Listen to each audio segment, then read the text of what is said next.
Aku mau nyalain kipas ini buat ngetes apa hembusan angin ke layar bisa bikin perahu ini maju. Lalu aku bakal pergi 6.500 kilometer ke Khatulistiwa, di mana aku berdiri di atas belahan bumi utara sekaligus selatan. Karena ini garis Khatulistiwa dan aku di sini buat menyelidiki apakah peragaan buat turis ini tipuan atau bukan. Intinya mereka nuang air ke baskom ini dan di sisi utara Khatulistiwa airnya terlihat berputar berlawanan arah jarum jam, tapi beberapa langkah di belahan bumi selatan airnya tampak mengalir ke arah berlawanan. Mungkin kalian juga pernah dengar kalau toilet membilas ke arah berlawanan di sisi Khatulistiwa yang berbeda, dan kita di sini buat ngungkap kebenarannya. Tapi bukan cuma itu, karena hari ini kita bakal nyelidikin 6 teka-teki fisika dan teknik lain dengan peragaan sederhana. Karena tujuan kita di akhir video ini bukan cuma biar kalian tahu jawaban yang benar, tapi lebih penting lagi biar kalian ngerti kenapa itu jawaban yang benar. Pertama-tama, ngomongin soal belahan bumi, kalian tahu nggak kalau bulan di langit kelihatan begini di belahan bumi utara, misalnya di Kanada, tapi kelihatan begini di belahan bumi selatan, misalnya di Australia? Bulannya terbalik! Meski fakta itu seru, lebih seru lagi kalau kita tahu alasannya. Ini alasannya. Kita semua tahu bumi itu berbentuk bulat.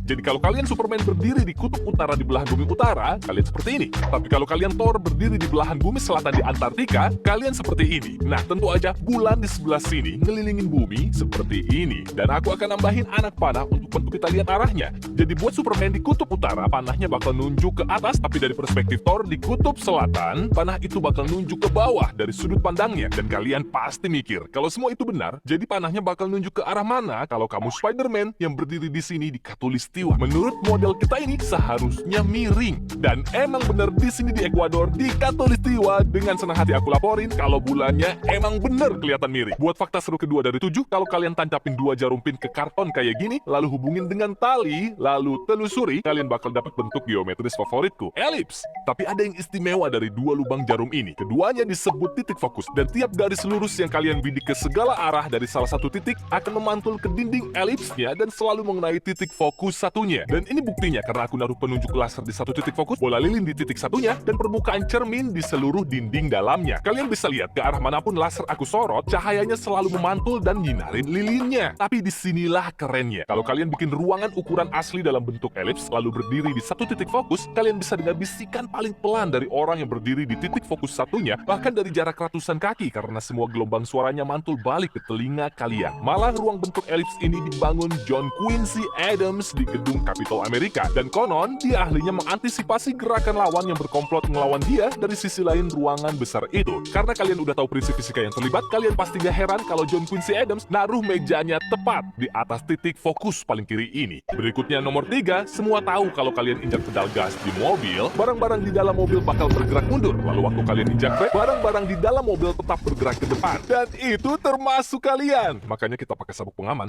Kalau gitu kenapa waktu aku mengemudi ke pesta ulang tahun dan aku nginjek remnya, kuenya meluncur ke depan, tapi balonnya malah bergerak ke belakang? Kalau soal kue yang meluncur ke depan, itu cuma hukum pertama Newton sedang beraksi, yang intinya berbunyi bahwa semua benda itu malas dan mau tetap diam kecuali ada gaya yang masuk dan mencoba menggerakkannya. Lalu menurut hukum kedua Newton, makin berat suatu benda, makin besar masanya, makin besar gaya untuk bisa menggerakkannya. Tapi ini satu hal yang kita sering lupa, udara di sekitar kita itu fluida dan punya massa. Udara punya berat. Ini kenapa ada yang namanya tekanan udara. Ada banyak molekul udara bertumpuk di atas kita dan masing-masing beratnya sangat kecil. Jadi kita kayak ada di dasar tumpukan molekul udara ini. Ini alasan kenapa kantung keripik kalian membesar kalau kalian naik gunung. Karena kantungnya bergerak ke atas tumpukan udara, di mana udara di atas lebih sedikit yang membebani dan mendorong ke semua sisi. Dan buktinya, ini peragaan sederhana kalau molekul udara di sekitar kita memang punya berat. Waktu aku lempar balon ini ke papan, itu bergerak, tapi nggak sampai jatuh. Sekarang aku bakal ambil balon yang sama dan cuma nambahin udaranya. Itu aja, yang lainnya sama dan nggak berubah. Tapi sekarang papan tandanya jatuh. Itu artinya kita nambahin massanya hanya dengan nambahin udara. Karena lagi-lagi hukum kedua Newton menyatakan makin berat dan besar sebuah benda, makin bisa menjatuhkan benda lainnya. Jadi di mobil, waktu kalian injak rem, bukan cuma benda di belakang yang punya massa yang mau terus bergerak, tapi semua udara nggak kasat mata juga sama. Jadi udara itu sendiri juga bergerak ke depan waktu aku aku injak rem karena udara lebih padat dibanding gas helium dalam balon. Balon yang ringan terdorong ke belakang. Itu dugaan kita kan? Kita bilang balon helium melayang di udara atau bola pingpong ini mengambang di air. Tapi ini lebih seperti benda yang lebih berat dan padat, dalam hal ini air, nyerobot ke depan antrian dan memaksa bola pingpong yang malang ini minggir ke atas. Kalian bisa lihat kalau kita taruh botol ini nyamping, hal yang sama terjadi kayak di dalam mobil. Waktu aku dorong botolnya, air bergerak ke belakang yang mendorong bola pingpong ke depan, lalu waktu botolnya berhenti, air terdorong ke depan, memaksa bola pingpong ke belakang. Terus nomor 4, kita balik ke danau. Buat nyari tahu apa perahu layar bisa gerak dengan hembusin angin ke layarnya. Kenapa orang nggak pakai kipas besar kayak gini aja untuk ngedorong layarnya? Sama kayak orang di video viral ini yang pakai peniup daun dan ngarahin itu ke payung untuk melaju dengan papan luncur. Ayo kita pikirin dengan peragaan sederhana kipas angin yang dipasang di gerbong kereta ini. Waktu aku nyalain kipasnya dan anginnya ke kanan, keretanya bakal gerak ke arah mana? Tentu aja ke kiri, karena ini sama aja memotong udara dan mendorongnya ke belakang, yang bikin reaksi sama besar dan berlawanan yang ngedorong keretanya ke depan. Sama seperti baling-baling pesawat ngedorong udara ke belakang dan gerakan pesawat ke depan. Sama aja kayak aku berdiri di atas papan luncur, dan waktu aku lempar semangka ini ke kiri, semangka ngedorong balik aku dan aku meluncur ke kanan. Nih, jatuh lagi! Sekarang taruh bata di sini biar keretanya mentok, terus tambahin kereta kedua di sini dengan layar. Waktu aku nyalain kipasnya, kereta ini bergerak ke arah mana? Tentu aja ke kanan, karena semua udara yang bergerak cepat mengenai layarnya. Ini sama kayak layarnya dilempari semangka-semangka kecil. Jadi kalau sekarang kita ambil batanya, dan kereta ini mau bergerak ke kiri, dan yang ini mau gerak ke kanan, apa yang terjadi kalau kita sambungin? Nggak ada, karena ini jadi tarik tambang imbang sempurna, di mana kedua gerbong berusaha bergerak ke arah berlawanan dengan gaya sama besar. Kipas emang bisa ngegerakin perahu ke depan, kalian cuma perlu hilangin layarnya dan arahin ke arah berlawanan. Tapi mending sekalian aja kalian pakai kipas yang sama dan pasang di bawah perahunya, jadi kalian bisa lebih efektif ngedorong air yang lebih berat dibanding udara, yang tentu aja itu adalah fungsi baling-baling perahu. Dan bener aja, waktu aku nyalain di dunia nyata, kalian bisa lihat, aku nggak kemana-mana. Jadi kalau kita udah buktiin gagalnya teori hembusin layar sendiri, gimana dengan orang yang naik papan luncur dengan peniup daun dan payung? Aku udah niru peralatannya sama persis dan aku bisa bilang itu memang berhasil. Woohoo!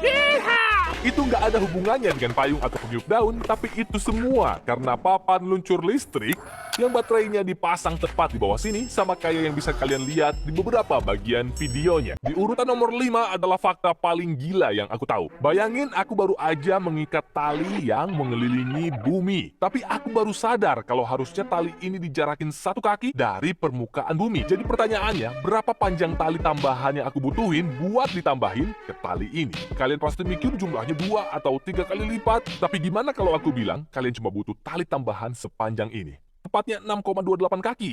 Coba pikirin itu.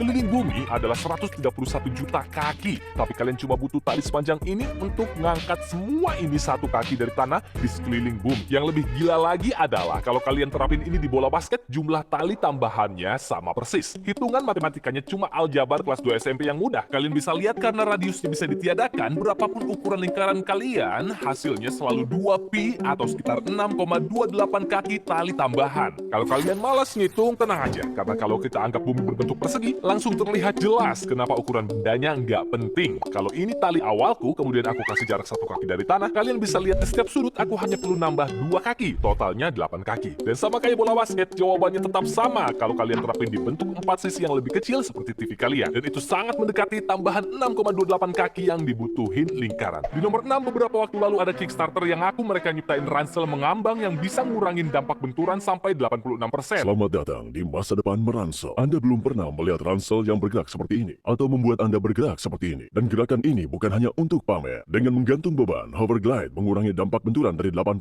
sampai 90%. Aku jadi tertarik banget waktu aku lihat orang-orang di bagian komen berdebat apa ini beneran bisa berguna. Gimana menurut kalian? Apa ini penipuan? Alasan ini bukan penipuan adalah karena waktu kalian pakai ransel biasa saat kalian bergerak naik turun di setiap langkah, kalian juga melawan gravitasi saat mindahin seluruh beban ke atas dan ke bawah. Sama kayak narik beban ini ke atas bawah dengan tali kaku. Tapi kalau ranselnya digantung elastis di rel, kelembamannya akan cenderung menahan ranselnya tetap vertikal di tempat yang sama. Jadi kalian masih bisa lompat-lompat sementara ranselnya nggak bergerak. Ini seperti mengganti tali kaku dengan tali elastis, di mana kalian bisa lihat lenganku lebih mudah bergerak ke atas bawah, sementara bebannya nggak gerak. Tapi yang nggak setuju nunjukin kalau semua Semua katrol, tali, dan rangka tambahan yang bikin sistem ini berfungsi tetap jadi beban sebesar 1,8 kilo. Mau ranselnya mantul atau enggak, kalian masih membawa tambahan 1,8 kilo ke puncak gunung. Apalagi video itu cuma nunjukin contoh yang ideal. Dan nyatanya, mungkin nggak akan semulus itu kalau dipakai mendaki di medan yang berat. Aku ngerasa kedua pihak punya argumen yang valid. Jadi sebagai penganut kuat metode ilmiah, aku beli satu ransel lalu mendaki gunung beberapa kilometer dengan ransel biasa, kemudian naruh beban yang sama di ransel Hoverglide untuk bandingin perbedaannya secara kualitatif.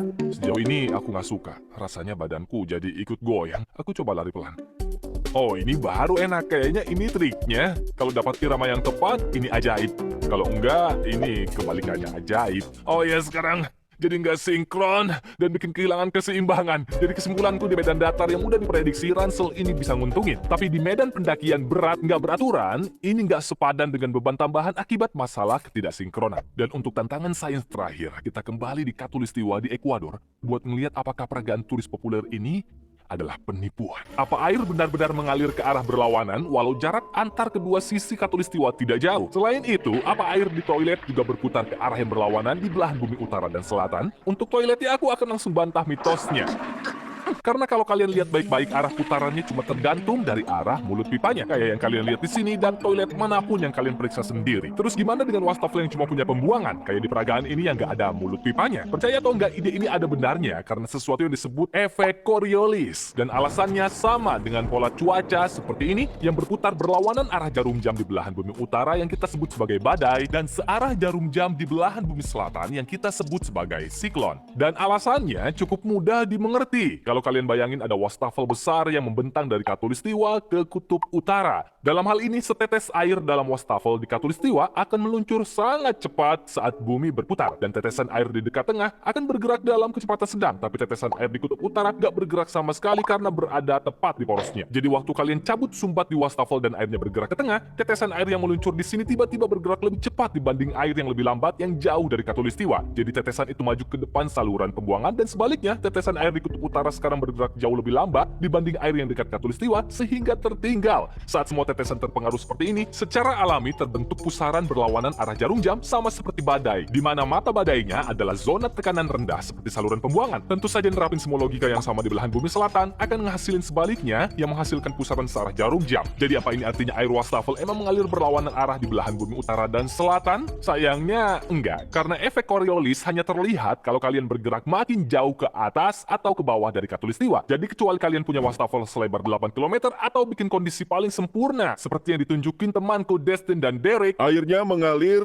searah jarum jam karena rotasi bumi. Airnya mengalir berlawanan arah jarum jam karena aku di belahan bumi utara. Ini beneran. Efek ini terlalu kecil untuk membuat dampak yang berarti pada arah putaran wastafel dan toilet yang tergantung pada faktor lain seperti geometri wastafel atau air yang terlihat diam padahal sebenarnya masih bergerak pelan waktu sumbatannya dicabut. Lalu bagaimana dengan peragaan buat turis itu? Kalau kalian putar ulang dan perhatiin baik-baik, kalian bisa lihat di akhir tuangan dia membuat gerakan memutar pelan sehingga airnya akan terus mengalir ke arah putaran tersebut. Jadi waktu selesai menuang dia berputar ke arah sini dan airnya terus mengalir ke arah sana. Dan setelah mindahin wastafelnya yang diduga lewatin garis Khatulistiwa, di akhir tuangan dia berputar ke arah berlawanan dan airnya juga berputar ke arah berlawanan. Malah kalian bisa dengan mudah niru peragaan ini di rumah dan buktiin dengan ngikutin metode ini kalian juga bisa bikin pusaran air di kedua arah. Maka dari itu nggak heran waktu aku tanya begini, apa masih bisa kalau aku yang nuang airnya?